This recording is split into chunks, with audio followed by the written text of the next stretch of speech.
నమస్కారం. మనం శ్రావణ మాసంలో ఉన్నాం. శ్రావణ మాసం లక్ష్మీ మాసం అయినే చెప్పుకున్నప్పటికీ సర్వదేవతా మాసంగా కూడా చెప్పుకోవాలి. శ్రావణ సోమవారాలు శివార్చన, మంగళవారాలు గౌరీ అర్చన, శుక్రవారాలు లక్ష్మీ అర్చన, శ్రావణ శనివారాలు వెంకటేశ్వర స్వామిని అర్చించే రోజు, విష్ణు అర్చన చేసుకునే రోజు. శ్రావణ శనివారాన్ని విశేషంగా జరుపుకోవచ్చు.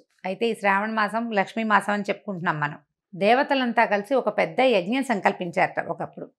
చేసిన తర్వాత ఈ యజ్ఞం మొదలుపెట్టాక సప్తర్షులు ఏమన్నారంటే, ఈ యజ్ఞ ఫలితాన్ని ఎవరైనా సర్వోత్కృష్టమైన దైవానికి సమర్పించాలని భావించారు. ఎవరు యజ్ఞ పురుషుడు అని భావిస్తే త్రిమూర్తుల్లో ఎవరో ఒకళ్ళని ఈ యజ్ఞంలో ఆయన ఈ మొత్తం యజ్ఞానికి ఆయన్ని అధిపతిని చేయాలని భావించారు.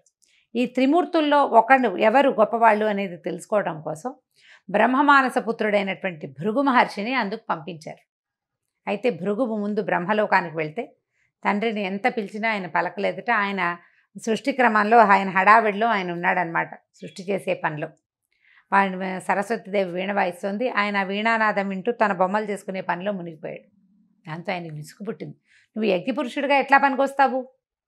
పనికిరావు, నీకు అసలు దేవతార్చనే ఉండదు, అర్చనే ఉండదని స్వయంగా తండ్రినే శపించాడు భృగువు. ఆ తర్వాత ఆయన కైలాసానికి వెళ్ళాడు. కైలాసంలో శివపార్వతులు ఇద్దరు ఆయన తాండవము ఆమె లాస్యంలో మునిగి వాళ్ళిద్దరూ ఆనంద నృత్యం చేసుకుంటున్నారు. భృగువు ఎంత పిలిచినా వాళ్ళు పలకల. దాంతో ఆయనకి ఇట్లా లోలత్వంతో ప్రవర్తిస్తున్నావు కాబట్టి కేవలం లింగ రూప ఆరాధనే ఉంటుంది, నీకు సాకార రూప ఆరాధన ఉండదని పరమేశ్వరుని కూడా శపించాడు. ఈయన ఒక మహర్షి, ఈయనకి శపించాలన్న ఉద్దేశం కలిగింది. అట్లా అక్కడి నుంచి మూడో వ్యక్తి అయినటువంటి శ్రీ మహావిష్ణువుని పరిశీలించడం కోసం, ఆయన యొక్క పరిస్థితి ఏమిటో చూడడం కోసం భృగు మహర్షి వైకుంఠానికి వెళ్ళారు. వెళ్ళేసరికల్లా విష్ణువు లక్ష్మీదేవి వాళ్ళ ఆనందంలో వాళ్ళు ఉన్నారు. ఆయన నిద్రలో ఉన్నాడు. నిద్రావస్థలో ఆమె పాదాలు ఒత్తుతూ మైమరపతోటి ఆవిడ ఉంది.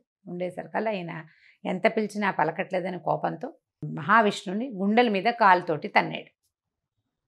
తన్నేసరికల్లా వెంటనే ఆయన లేచి, అయ్యో నా గుండెల మీద తన్నే, వక్షస్థలం రాతి కంటే కఠినంగా ఉండే నా వక్షస్థలం మీద తన్నేవు, ఇక్కడున్న మణులు మాణ్యాలు అన్నీ నీకు గుచ్చుకున్నాయేమో అని చెప్పి ఆ మహర్షికి పాదసేవ చేస్తూ ఆయనకి అహంకార చిహ్నంగా ఆయన అరికాల్లో ఉన్నటువంటి నేత్రాన్ని చిదిమేశాడట మహావిష్ణువు. దాంతో ఆయన వెంటనే భగవంతుడే తన పాదాలు పట్టుకున్నాడనే విషయాన్ని జ్ఞప్తికి వచ్చిందనమాట. అంతకుముందంతా నేను ఋషిని బ్రహ్మజ్ఞానం కలిగిన వాడిని అహంకరించింది. ఆ అహంకారంతో తండ్రిని, సాక్షాత్తు తనకి తండ్రి అయిన బ్రహ్మదేవుణ్ణి, తర్వాత సర్వలయంకారకరుడైనటువంటి పరమేశ్వరుని కూడా శపించి ఈ మహావిష్ణువు మీద ఇటువంటి అవజ్ఞతోటి ప్రవర్తించానని చాలా సిగ్గుపడి బాధపడి ఏమనుకున్నాడంటే, ఈ యజ్ఞానికి యజ్ఞపురుషుడు మహావిష్ణువు అని నిర్ధారించుకుని వెళ్ళిపోయాడు. నిజానికి భృగు మహర్షి ఒక కల్పంలో మహాలక్ష్మికి తండ్రి, ఆమెను భార్గవి అంటారు. ఈ కల్పంలో ఈవిడ క్షీరసాగరం నుంచి ఉద్భవించిందనమాట. ఆమె కోపం పట్టలేకపోయింది. ఆయన నిన్ను తంతే నా స్థానమైన హృదయాన్ని తన్నాడు, నన్ను హృదయంలో పెట్టుకుంటానన్నావు నువ్వు, ఆ స్థానంలో తన్నాడు కాబట్టి నేను నీతోటి ఉండను, ఈ అవమానాన్ని నేను సహించలేనని వెళ్ళిపోయింది. పిల్లలు ఆయన మన కుమారుని వంటి వాడు శిశువు, మన శిశువు తంతే మనం కోపం తెచ్చుకుంటామా అని విష్ణువు బతిమలాడినా ఆవిడ ఒప్పుకోలేదు. నా శిశువైనా సరే నన్ను తనడానికి వీల్లేదని కోపగించుకుని వెళ్ళిపోయింది. ఆ వెళ్ళిపోయిన ఆవిడ భూమి మీద చేరి కొల్హాపూర్లో తపస్సు చేసుకుంటూ ఉండిపోయింది. ఈ లక్ష్మీదేవి వెళ్ళిపోయేసరికల్లా వైకుంఠం శూన్యమైపోయి మహావిష్ణువు ఆమె కోసం అని వెతుకుతూ భూలోకానికి వచ్చేసాడని, ఆ వచ్చేసిన భగవంతుడు మన అదృష్టం కొద్దీ మన తిరుమల కొండలలోనే ఉండిపోయాడు. భూమి చేసుకున్న అదృష్టం, భారతీయులు చేసుకున్న అదృష్టం, అందులోనూ తెలుగువారి అదృష్టం ఏంటంటే మహావిష్ణువు మన ప్రాంతానికి రావడం. ఆయన తిరుమల కొండల్లో ఉండగా ఆయన ఆకలి దప్పులతోటి అలమటిస్తున్నాడని, లక్ష్మీ మీద విరహంతో బాధపడుతున్నాడని తెలుసుకున్నటువంటి దేవాది దేవతలంతా కలిసి ఒక గోవుని గోవత్సాన్ని సృష్టించి ఆ ప్రాంతానికి పంపించారు. ఆ కాలంలో రాజుగా ఉన్న ఒక చోళ రాజు రాజ్యం చేస్తూ ఉన్నాడు ఈ ప్రాంతానికి. లక్ష్మీదేవే స్వయంగా నాథుడు బాధపడుతున్నాడని ఈ ఆవుని దూడని తీసుకొచ్చి రాజుకు అప్పచెప్పింది.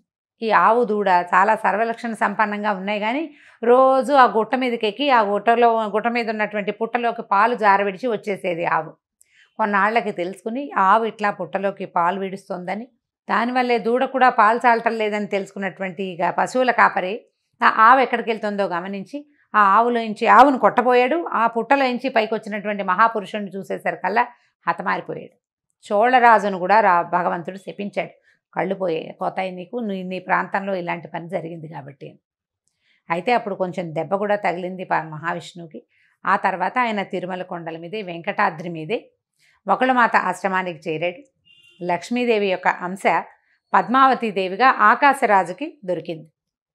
భూమిని తన్నుతుంటే దువ్వుతూ ఉండగా, అంటే నాగేటి చాలలో సీతాదేవి ఎలా దొరికిందో అదేవిధంగా పద్మావతీదేవి కూడా ఆకాశరాజుకి నాగేటి చాలలో దొరికింది. ఆ ఆడ శిశువుని పెంచుకున్నారు వాళ్ళు. ఆమెకు పద్మావతి అని పేరు పెట్టారు. ఈ తర్వాత కాలంలో ఈ వెంకటేశ్వర స్వామి మన మహావిష్ణువు కొండల మీదకి వెళ్ళటంతో శ్రీనివాసుడు అనే పేరుతోటి అక్కడ ఉండటం మొదలుపెట్టాడు వకుళమాత ఆశ్రమాల్లో.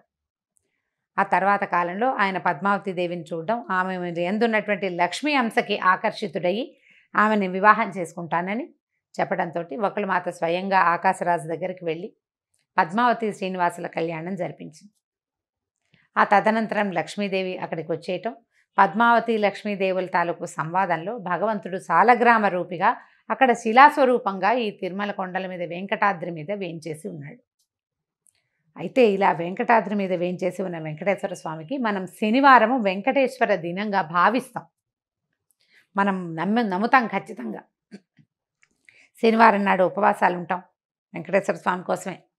శనివారం నాడే కాలినడకన దేవాలయానికి వెళ్ళాలనుకుంటాం. వెంకటేశ్వర స్వామి దేవాలయానికి తప్పకుండా వెళ్తాం. అయితే ఈ శ్రావణ మాసంలో ఇది అమ్మవారికి ప్రీతిపాత్రమైన మాసము, అది వెంకటేశ్వర సంబంధమైన మాసం అవడం వల్ల శనివారాల్లో గనక వెంకటేశ్వర స్వామి ఆరాధన చేస్తే ఈ 4 వారాలు విశేషమైన ఫలితం లభిస్తుంది. ఎట్లా భగవంతుడు వెంకటేశ్వరుడుగా మారి దశావతారాలలో లేనిటువంటి ఈ అర్చాస్వరూపము మనకి భూమి మీద ఈ కలియుగానికి మన కోసమే అవతరించిన కథని ఒక్క మాట జ్ఞాపకం చేసుకుని స్వామికి చలిమిడితోటి దీపారాధన గనక చేస్తే చాలా అఖండమైన ఫలితం లభిస్తుంది.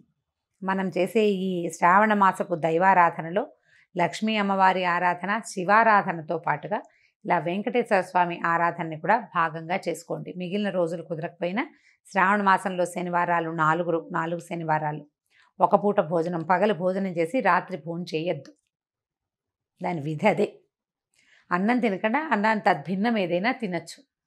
దీపారాధన చేయటం, చలిమిడితోటి ఆవు నెయ్యి, బెల్లము, బియ్య పిండి కలిపి చలిమిడి చేయటం. ఆ చలిమిడిలో చక్కగా గుండ్రంగా ఉండలాగా చేసి దాంట్లో కొంచెం గొయ్యి చేయటం అన్నమాట. లోపలికి కొంచెం నొక్కి అందులో కొంత ఆవు నెయ్యి వేసి దీపం పెట్టడం.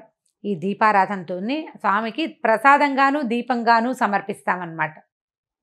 దీపారాధన అయిన తర్వాత ఆ చలిమిడిని ప్రసాదంగా స్వీకరించడం. పగలు భోజనం చేయొచ్చు, రాత్రిపూట భోజనం చేయకూడదు. ఈ 4 శనివారాలు ఇలా చేయటం వల్ల శ్రావణ మాసంలో మనకి అమ్మవారి కరుణతో పాటు అయ్యవారి తాలూకు కృపాకటాక్షాలకు కూడా మనం పాత్రలు అవుతాం. 4 వారాలు ఉన్నాయి. తొలి వారం కుదిరినా కుదరకపోయినా తర్వాత వారాలైనా చేసుకోవచ్చు. కుదిరిన వారు తప్పకుండా ఈ కథని స్మరించటము, ఇది చేసుకోవటము. అంత పెద్ద చలిమిడి పెట్టకపోయినా చిన్నగా కొద్దిగా చలిమిడి చేసి కూడా దీపారాధన చేసుకోవచ్చు.